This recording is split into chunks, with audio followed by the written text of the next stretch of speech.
राजकीय वर्तुळातील सर्वात मोठी आणि महत्त्वाची बातमी. अखेर राजकारणाचा डाव पलटला. सर्वात मोठा राजकीय भूकंप.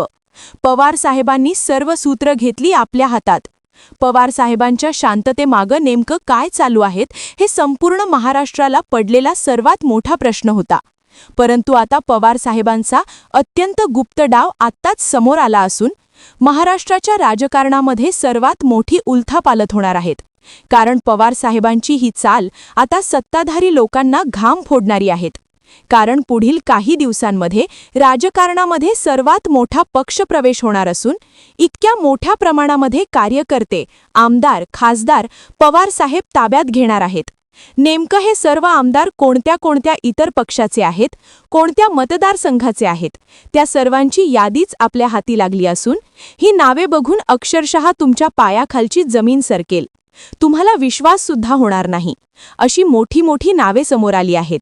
त्यामुळे फक्त शेवटपर्यंत व्हिडिओ बघा. व्हिडिओच्या शेवटी मी हा पवार साहेबांचा गुप्त डाव कसा राजकारणामध्ये काम करणार आणि कसं सगळं सत्ता परिवर्तन होणार त्याची सर्वात मोठी माहिती तुम्हाला देणार आहेत. त्यामुळे पूर्ण शेवटपर्यंत व्हिडिओ बघावाच लागेल. अजिबात अर्धवट व्हिडिओ सोडून कुठेही जाऊ नका. सध्या पवार साहेबांची तब्येत ठीक नाही. त्यामुळे पवार साहेब नेमकं काय करताय हे महाराष्ट्राला समजेना. पण पवार साहेबांनी आता सर्वात मोठा गुप्त डाव टाकला असून पवार साहेबांच्या शांततेपाठीमागील जी रणनीती आहेत ती आता उघड झालेली आहेत. पवार साहेबांनी आता पक्क नियोजन तयार केलं आहे.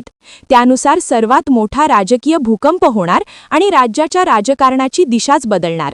नेमकं पडद्यामागे काय हालचाली होत आहे याचा सर्वात मोठा उलगडा झाला असून आपल्याकडे सर्व गुप्त माहिती आली आहेत. सध्या परिस्थितीमध्ये अजितदादांची विमान दुर्घटना झाली आहे. त्यामुळे संपूर्ण कुटुंबावर एक दुःखाचा डोंगर आहेत. अजूनही दादा आपल्याला सोडून गेले यावर कोणाचा विश्वास पटत नाही. आजही वाटतं की दादा आपल्यात आहेत, कधीही येतील. दादा आणि ती रुबाबदार शैली, दादांची बोलण्याची पद्धत. परंतु आता अजित पवार दादांचा जो गट आहेत त्या गटाला आता वेगळेच लोक चालवण्याचा प्रयत्न करीन दिसत आहेत. त्या लोकांनी दादांच्या पक्षाचं कंट्रोल स्वतःकडे घेतलेलं आहेत असं काही चित्र दिसत आहे. परंतु पवार साहेब थोड्याच दिवसांमध्ये सगळं चित्र बदलून टाकणार आहेत आणि राज्याच्या राजकारणामध्ये भयानक भूकंप करणार आहेत. कारण की पवार साहेब म्हणजे गेम चेंजर. पवार साहेब म्हणजे राजकारणातील बादशहा. नेमका पुढील 10 दिवसांमध्ये पवार साहेब कोणती भयानक चाल खेळणार त्याचा सर्वात मोठा पुरावा समोर आणला असून फक्त तुम्ही शेवटपर्यंत व्हिडिओ बघत राहा. अजिबात अर्धवट व्हिडिओ सोडून कुठेही जाऊ नका. पुढील काही दिवसांमध्ये बरेच आमदार पवार साहेबांच्या पक्षांमध्ये येणार आहेत. कारण की पवार साहेब म्हणजे एक भक्कम नेतृत्व. आजही गावखेड्यातील लोक पवार साहेबांवर विश्वास ठेवतात, पवार साहेबांना आपलं मानतात. जेव्हा अजितदादा वेगळे झाले आणि भाजपसोबत गेले तेव्हा लोकांनी अजितदादांकडे बघून विश्वास ठेवला आणि भरभरून मतदान केलं. अजितदादांचे आमदार खासदार निवडून आलेत. परंतु आता दादा नसल्यामुळे या आमदारा खासदारांना एक भक्कम नेतृत्वाची गरज आहे. त्यामुळे परत पुन्हा आता पवार साहेबांकडे आमदार पुन्हा येतील अशी चर्चा आहेत. मागेच काही बातम्या व्हायरल झाल्या होत्या. त्यानुसार अजित पवार गटाचे बरेच आमदार शरद पवारांच्या संपर्कात आहेत अशा डायरेक्ट न्यूजवर बातम्या आल्या होत्या. परंतु आता हे सगळं सत्य होणार असून खरोखर सर्वात मोठा भूकंप होऊन सर्वात मोठा पक्षप्रवेश येत्या 10 ते 12 दिवसात होणार. पवार साहेबांचा सर्वात जुना डाव म्हणजे निवडणुकीचा काळ. या काळामध्ये पवार साहेबांनी बरोबर मतदार आपल्याकडे वळवणे आणि आपल्याकडून गेम फिरवणे अशी पवार साहेबांची जुनी खेळी. परंतु यावेळी पवार साहेबांनी नेमका असा भयानक डाव टाकला आहे की राज्याच्या राजकारणाला एक नवीन वळण, एक नवीन दिशा बसणार आहेत. सध्या रोहितदादा पवार अजितदादांच्या विमान दुर्घटनेवर घातपात आहे यासाठी पुरावे गोळा करीत आहे. बरेच पुरावे गोळा करून यांनी सर्व स्पष्टीकरण दिले आहेत. नेमकं त्या दिवशी काय झालं, कसं झालं, त्यामध्ये कसा हलगर्जीपणा करण्यात आला. सध्या विमान दुर्घटनेचा तपास CID करीत आहे. परंतु त्यांना सुद्धा अजून पूर्ण यश मिळालेलं नाहीत. नेमकं ब्लॅक बॉक्समधून काही माहिती मिळाली. यामध्ये शेवटच्या क्षणात काय झालं होतं, कोण काय बोललं, कोणी काय केलं, विमानामध्ये काही तांत्रिक अडचण झालती का याचा सर्वात मोठा उलगडा होणे गरजेचे आहेत, कारण की आपल्या दादांसोबत काय झालं हे जाणून घेणं अख्ख्या महाराष्ट्राची इच्छा आहे आणि महाराष्ट्राचा तो अधिकार आहे.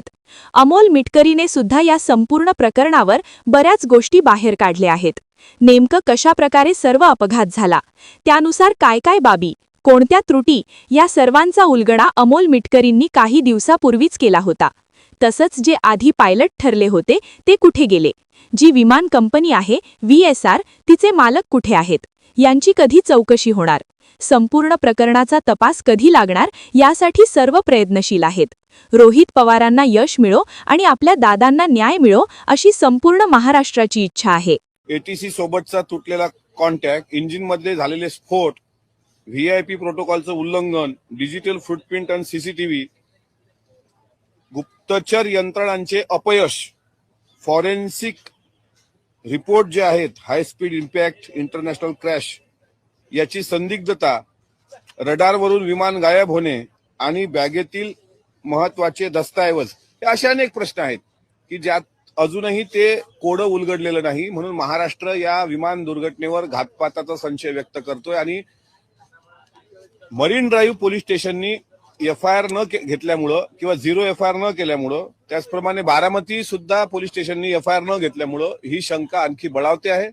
आणि म्हणून एका महिन्यात अजितदादांसारख्या इतक्या मोठ्या नेत्याच्या विमानाच्या दुर्दैवी अपघातानंतर महाराष्ट्राच्या हाती काय आलं तर शंकेचं काहूर. अजूनही साहिल मदन, यश, सुमित कपूर हे तिघही कुठे आहेत? कालपर्यंत मी दोघांची नावं घेत होतो, आज मी तिसरा नाव घेतोय, सुमित कपूर. कारण सुमित कपूर बद्दल अनेक गोष्टी आता सोशल मीडियाच्या माध्यमातून यायला लागल्यात की तो कॅलिफोर्नियात असावा, कोणी म्हणतं मुलीकडे गेलेला असावा. जर तो अमेरिकेत असेल तर त्याला अमेरिकेत जाऊन सुद्धा शोधण्याची भविष्यात तयारी ठेवावी लागेल. त्याच्यामुळे या सगळ्या अनुत्तरित प्रश्नाला आता कधी वाचा फुटेल याकडे महाराष्ट्राचं लक्ष आहे. नाही, पक्षाची सुरुवातपासून भूमिका आहे की अजितदादांच्या मृत्यूची सखोल चौकशी झाली पाहिजे. काल स्वतः काही दिवसांपूर्वी आमच्या पक्षाच्या नेत्या, राष्ट्रीय अध्यक्षा आणि उपमुख्यमंत्री सुनेत्रा वहिनी या मुख्यमंत्र्यांना भेटल्या. त्यांनी सुद्धा CBI चौकशीची मागणी केली. आता त्यांनी मागणी केली, त्यांच्यासोबत शिष्टमंडळ पण होतं, मग याचा अर्थ सर्व पक्षांनीच मागणी केली. स्वतः जय पवार यांनी सुद्धा ब्लॅक बॉक्स संदर्भात ट्विट केलं होतं. त्यामुळे सर्व पक्षाची मागणी ही आहेच. फक्त पत्रकारांसोबत मी जरा मोकळा संवाद साधतो, इतर आमदार मोकळा संवाद साधत नसतील असं मला वाटतं. अशा विलिनीकरणाच्या चर्चेच्या कुठल्याही म्हणजे चर्चेमध्ये, मीटिंगमध्ये मी सहभागी नव्हतो. मी काय पार्लमेंटरी बोर्डचा सदस्य नाही आहे. विलिनीकरणाच्या बाबतीत निर्णय घेण्याचा अंतिम अधिकार हा आदरणीय अजितदादांचा होता आणि अजितदादांनी जो निर्णय घेतला असता त्या निर्णयाला आम्ही सर्वांनी एकमतानं होकार दिला असता.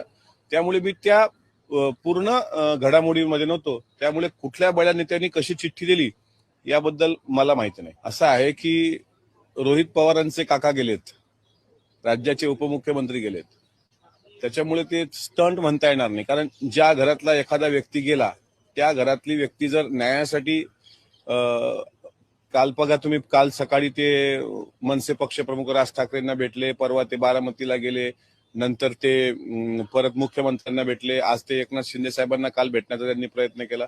म्हणजे त्यांची जी धडपड आहे की VSR व्हेंचरवर FIR का होत नाही, DGCR FIR का होत नाही, याला स्टंटबाजी कशी म्हणता येईल? मी याला स्टंटबाजी म्हणता येत नाही. कारण माझं अनिल पाटील साहेबांना विनंती आहे की भावनिकतेनं सगळ्या ह्या गोष्टी